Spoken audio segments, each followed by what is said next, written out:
Hello, Marissa here with elementarySchoolCounseling.org, a place where school counselors can go to find the resources and support they need to run effective school counseling programs.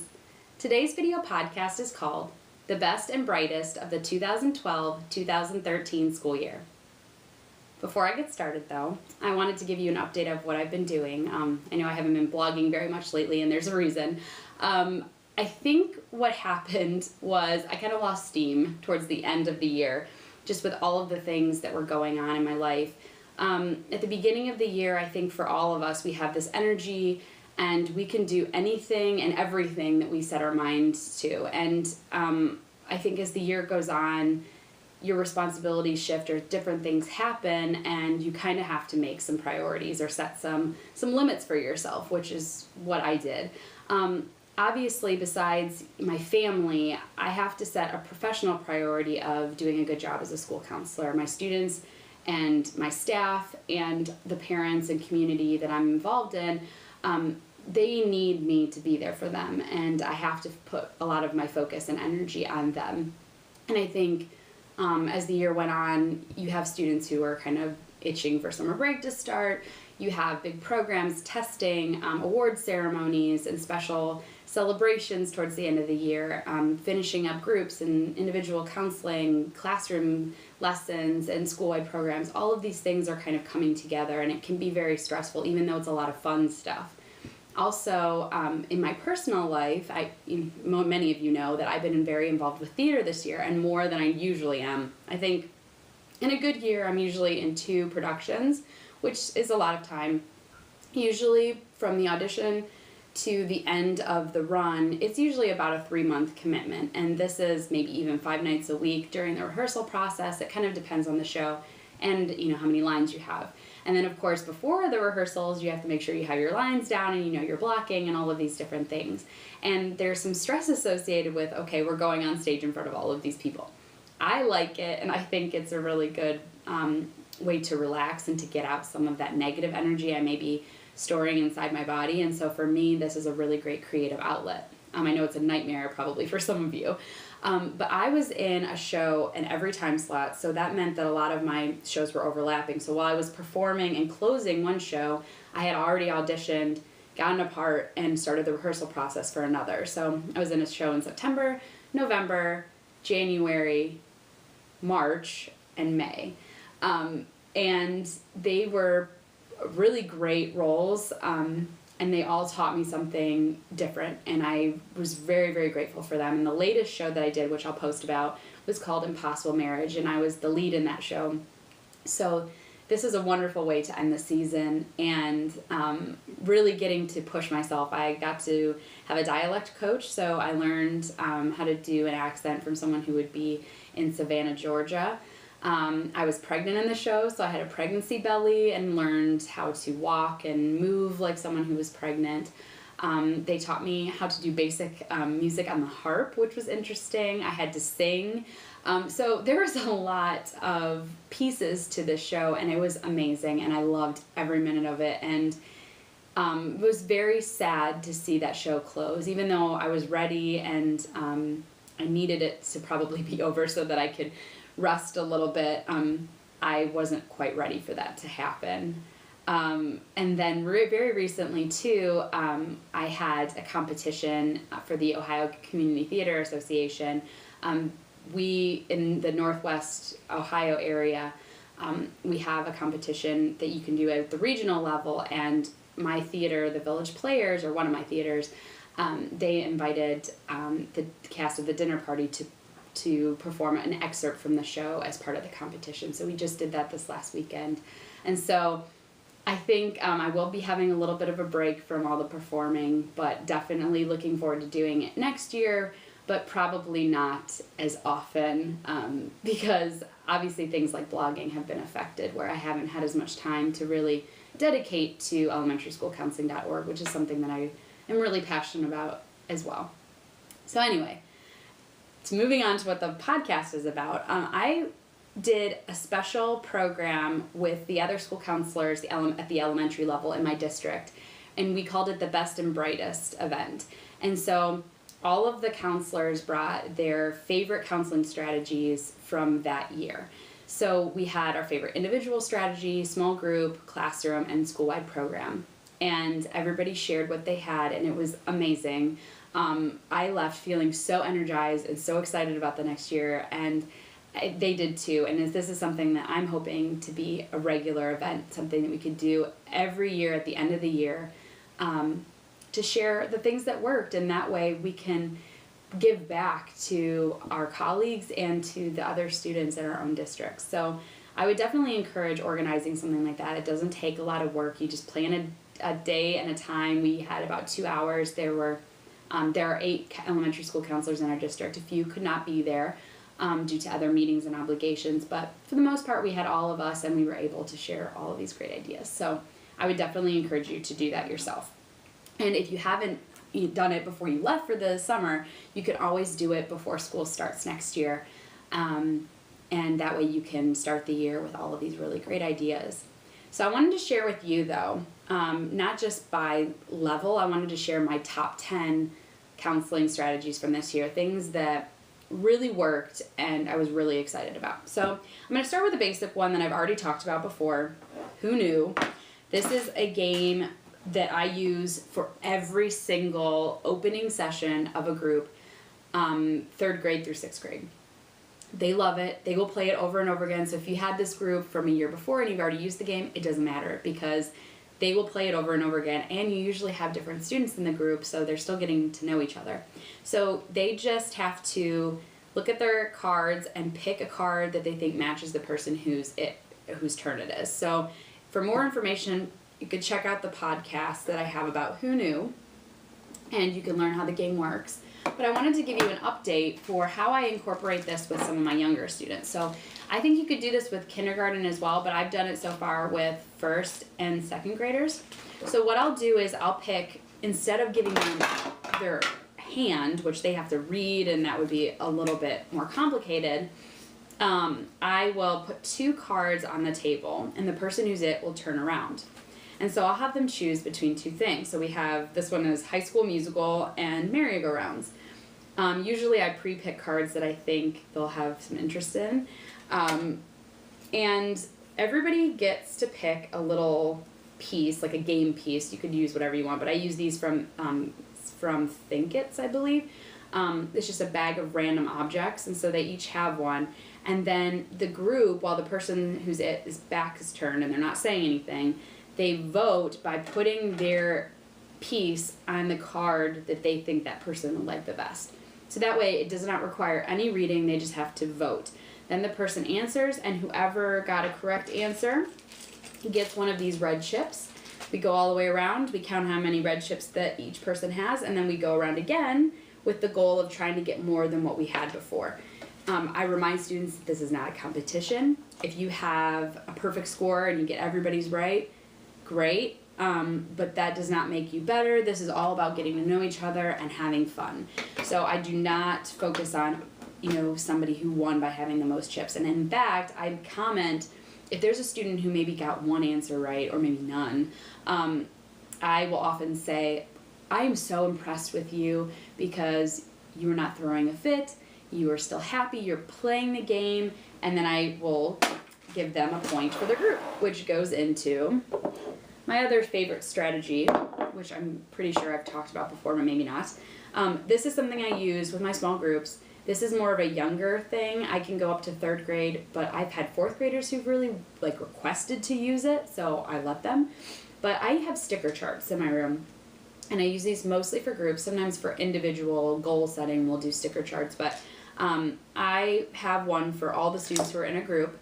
And part of my rules are the happy cup and the sad cup. So I have the happy cup with a happy puppy on it, and the sad cup with a sad or mad puppy on it.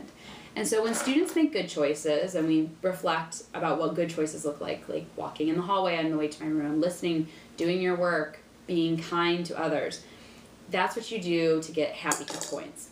But if you do things like running in the hallway, or you're being really mean, using mean words and mean actions, if you're not doing the work that I'm asking you to do, you're not following my directions, you get a sad cup point for the group. And we earn these as a group, not individually. So at the end of the group, if we have more points in the happy cup than the sad cup, everybody gets a sticker for the board. They get a sticker to keep. And if they're old enough, I let them have a piece of candy, which is usually a Jolly Rancher or a mint. So something pretty simple. But if they're young, I don't like to give them something because I'm worried they're going to choke. But if they have more points in the sad cup, nobody gets any stickers, nobody gets any pieces of candy. So they are very motivated by this, and this allows me to work on social skills while also doing the group on social skills or doing a group on friendship skills. I mean, you can incorporate this as a way to teach on top of already like what you're teaching through the group session. So once we're done, we count the points together, and they get very excited to set goals for, okay, let's try to get more points next time. I have 25 of these plastic jacks, so usually that's a perfect amount for a 30-minute group session. And these are plastic cups. They don't make a lot of noise. It's really easy, and I just literally just printed off some pictures online and glued them on. Very simple. I've used them since my first year, and it has helped tremendously. Even for the times that you may have to put one sad cup point in, I mean, they're very motivated to not get points in there. And again, I think this is most appropriate for younger students, probably up to 3rd or 4th grade. But if you have students who are really working on social skills and they may seem a little bit more immature, they may like to use something like that, or at least have a sticker chart where they can chart their behavior and their progress. Once all the groups are over, if they've earned a sticker for every single group that they've had as a group, then they get to also pick a prize from the prize box to close out the session. So they're very motivated by that as well. Okay, so I will go into another group activity. I know a lot of people have talked about these story cubes, where basically you can roll the dice and come up with a story, and I like using this as a group. I did this with even 1st graders, but I gave them each one die and they rolled it, and then we had to have everybody give one piece of the story using their die. And so it was like a 4-part story, so they added to it.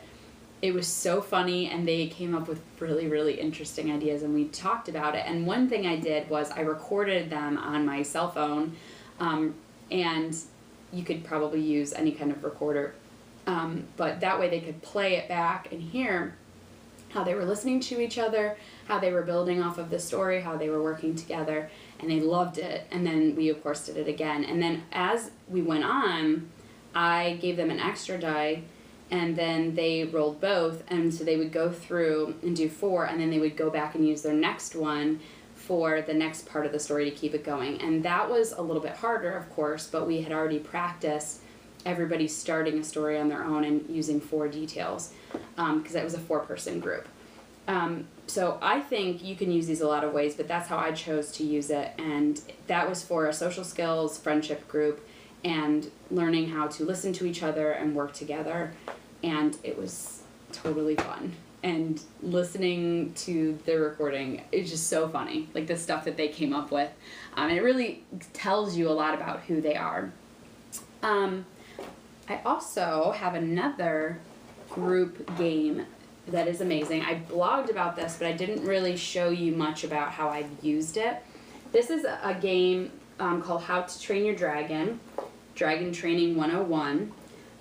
This was sitting out. A teacher or somebody in my school was just giving it away. They didn't want it anymore. It was probably for one of their indoor recess games. And I thought, this looks pretty new and nice, so I'll try it and see if I can do something with it, and I'm glad that I did. The game is really awesome because the board is pretty blank. They don't have really any specific rules written on the board, so you can customize it to whatever you want. What I do, if you look at the board itself, there are these little monsters and they have axes. And so what I say is if you land on either of those, you lose your turn. But you can move any direction you want if you're not set in a certain direction. And so if they do land on it, they can usually say, oops, okay, we'll go, rather than going to the right, we'll go to the left. And they can avoid those roadblocks every single time, as long as they go a different direction. And so it just adds a little bit of element of fun that they really like. Okay. And then there are 4 game pieces in here, but I like to have them work cooperatively. I don't like it to be a competition, because granted, I think competition is important and kids need to learn that they're not always going to win.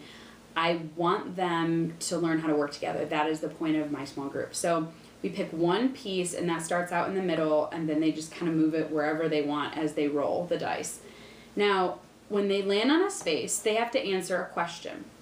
And I've used this game for students who need to work on anger, so I'll just in my head come up with anger questions, or I've written some down ahead of time.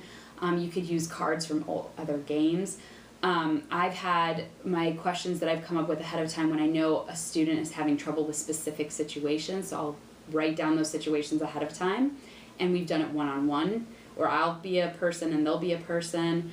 You can really make it however you want. But I've used these cards, it's kid topics to go, and they're just really funny, like creative questions. Like, what's your favorite breakfast? Would you rather be a dolphin, lion, eagle, or horse? If you could have something come out of the drinking fountain instead of water, what would you want it to be? Just really like fun questions. And so I use this when I want to have them focus on listening skills. And so it's not really about what they're answering, is everybody listening to the person who's speaking and taking turns and working together. So once they answer, they get to pick 2 puzzle pieces from the bag. And there are 4 different dragons on the board, and there are 4 different puzzles, each with 6 pieces.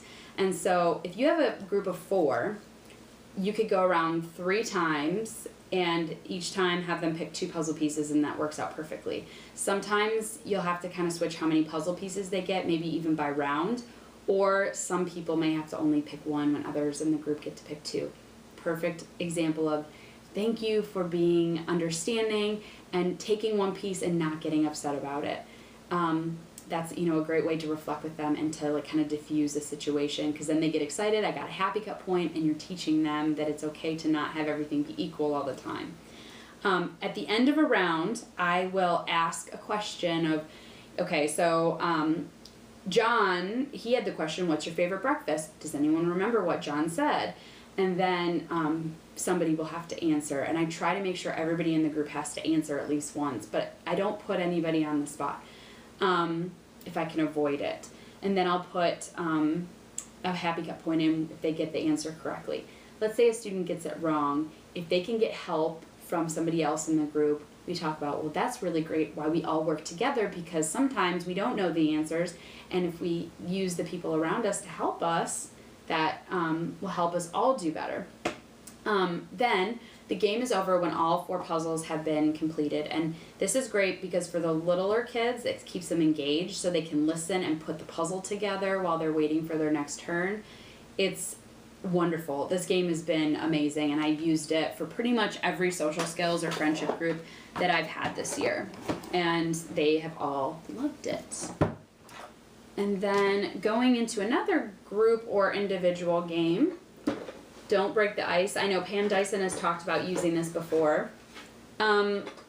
This is a game where you put all of the ice cubes inside of a little tray, and once you put it together, the students use a little hammer and knock away at the ice cubes. And I, like Pam Dyson suggested, put stickers, all different kinds, underneath the ice cubes. So when one falls, they look at what the sticker is, and that's the type of question they have to answer.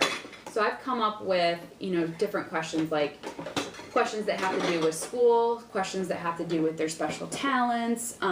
Each sticker is a different category, and then within each category I have different questions. So if they get multiple crayons, and crayon means school, I'll have multiple types of school-related questions.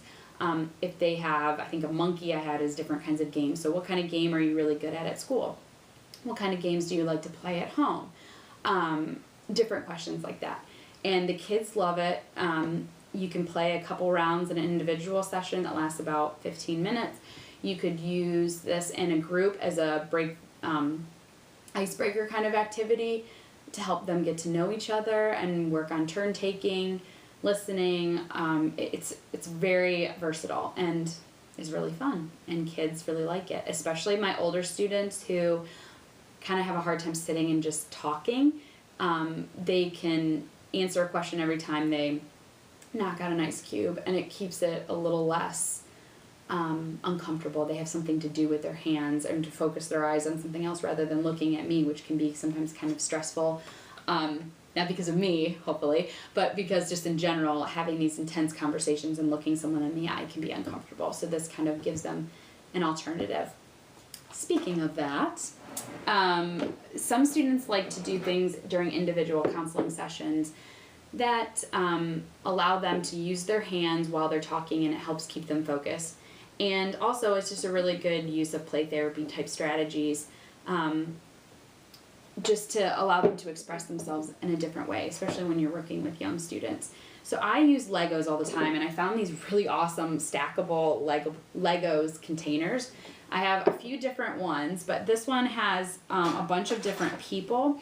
So I bought kits that had different people and objects that I could use with the regular Lego pieces, and students can tell me about their day using these. They can tell me about what they wish for using these, or sometimes they just play with them while we're having a conversation, and as long as they're not being so distracted that they can't talk to me. And this is a very popular item with boys and girls, young students and older students, but I find a lot of people get uncomfortable with especially if you're used to and really feel comfortable with younger students. The older ones who can be kind of withdrawn can be a little uncomfortable. So I find this works really well, especially with the older boys who may be a little less expressive. So it's great for them. Okay. In other individual counseling strategies, I have these very popular stress balls that are shaped like faces, and there are different feelings. And so I've used these for students to tell me how they are feeling that day, or they just use them to squeeze, or they just like to look at them and play with them while we're talking. These are objects that students are gravitating towards when they come into my room. There are a couple different sets. I like this set because it has a variety of skin colors, and they're really nice. The only problem is, if you can see, when kids are playing with them, sometimes an ear will pop off. This one's nose fell off, and I'm not sure where it is, so I haven't glued it back on yet. This one has an ear missing. This is with a lot of wear and tear. Once you glue it, it'll stick on there, but I've had these for 4 years, and I've only lost a nose and an ear, so that's not too bad, right? But I still think they're worth it. Okay, a couple more things. One thing that I kind of piloted this year was the idea of having every student have an opportunity to come into my room. I often have kids who say, "When's it my turn to come with you?" And I think, well, probably never unless you have a problem, but I don't want it to only be a negative place. So I see students in groups and individual counseling sessions, and that may even be hitting 2/3 of my students, but there's that 1/3 who don't really have any issues and they're doing really well, and they just don't really have a reason to come into my room. I see them in classrooms, counseling sessions, or school-wide programs, but that's about it. So I started this with 2nd grade, where I signed up every student for a time that they could come into my room. So I had 3 students, I did this once a week, so 3 students each week that would get to come. And it was, so for one day, there would be 3 students from 2nd grade. And they each got to pick 2 friends to come with them. So I have a little bit of a larger room, so that allowed me to have 9 kids in my room at the same time. And I like this because they had to be on green in order to participate, and green is this behavior system they use. That means they weren't in trouble for that day, for that morning. Did this at lunch. And the friends that they picked also had to be on green. So this is a motivator for students to have good behavior. And this also was great because they had to initiate conversations with students saying, "Would you like to come with me to go to Mrs. Rex's office for lunch?" And because it's a positive thing and the kids got really excited about it, no one ever said, "No, I don't want to." It was always a positive thing. So it kind of took some of that stress away from students who had to ask if somebody wanted to join them.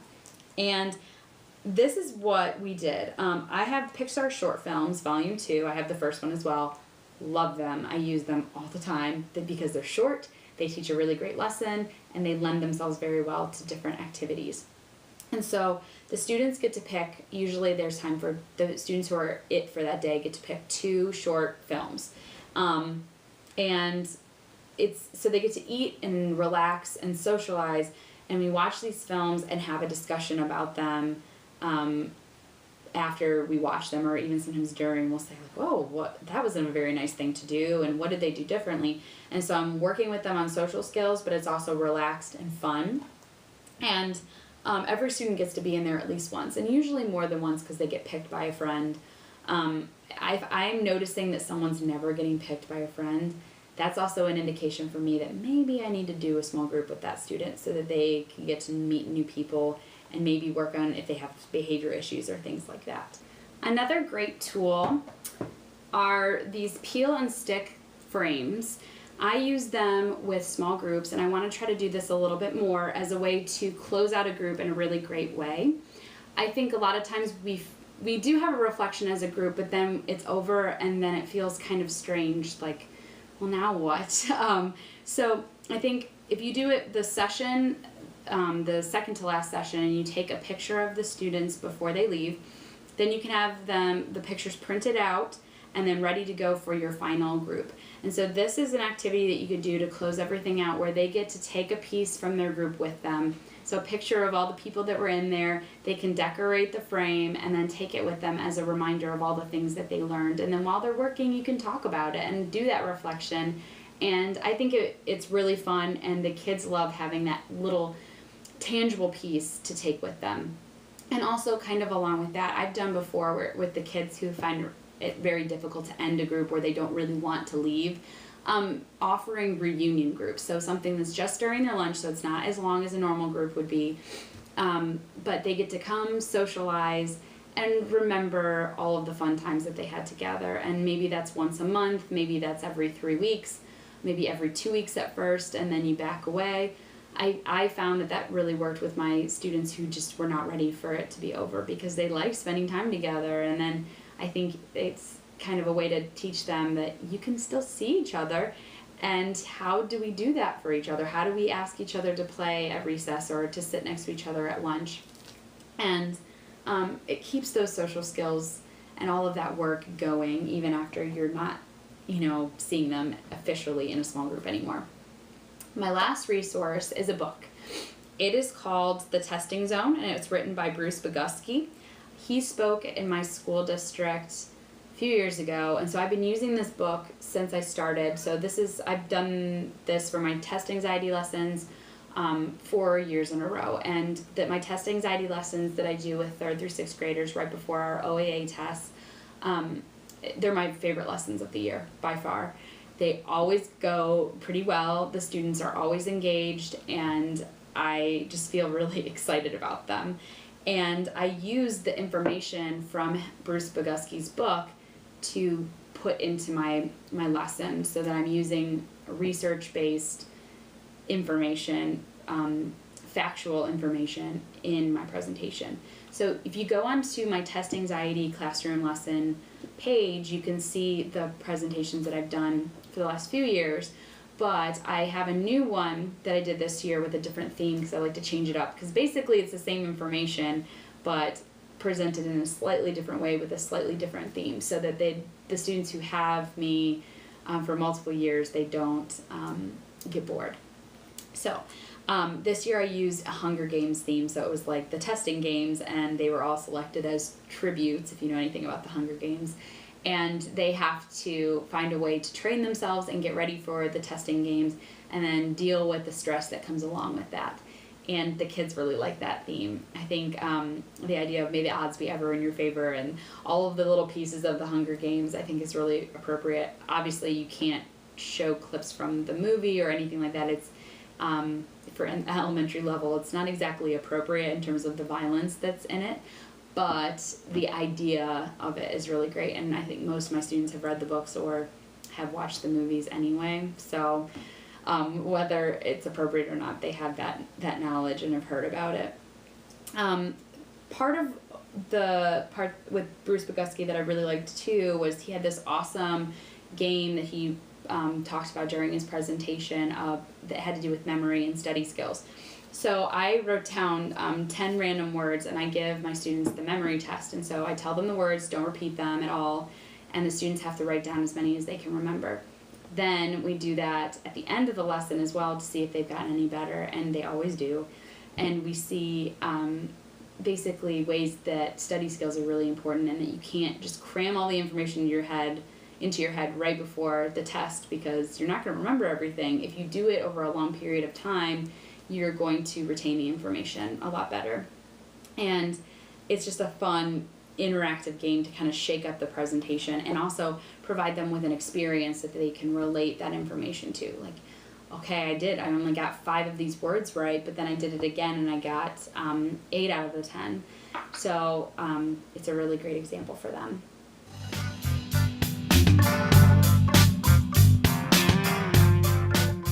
Thank you so much for watching this video podcast. I love sharing ideas with all of you, and I love getting ideas from all of you as well. If you have your own favorite counseling tips from this school year, please feel free to share in the comment section on my blog, or you can write your own blog post about it if you have a blog, or maybe you'll even be interested in doing your own video with all of these ideas that you have. So whatever way you want to share is great, and I would be happy to post a link or share whatever you have with my readers as well, so that we can all share great information and get to be better counselors because of it. Also, going along with the idea of networking and collaborating, for all of those listeners, watchers, who are going to the ASCA conference this summer, which is coming up in a couple weeks, I will be part of the blogger meet and greet session, so I encourage you to be part of that, where you get to meet all of the bloggers out there who have signed up. And so I get a chance to talk with all of you. You can talk with me and ask me any questions that you want.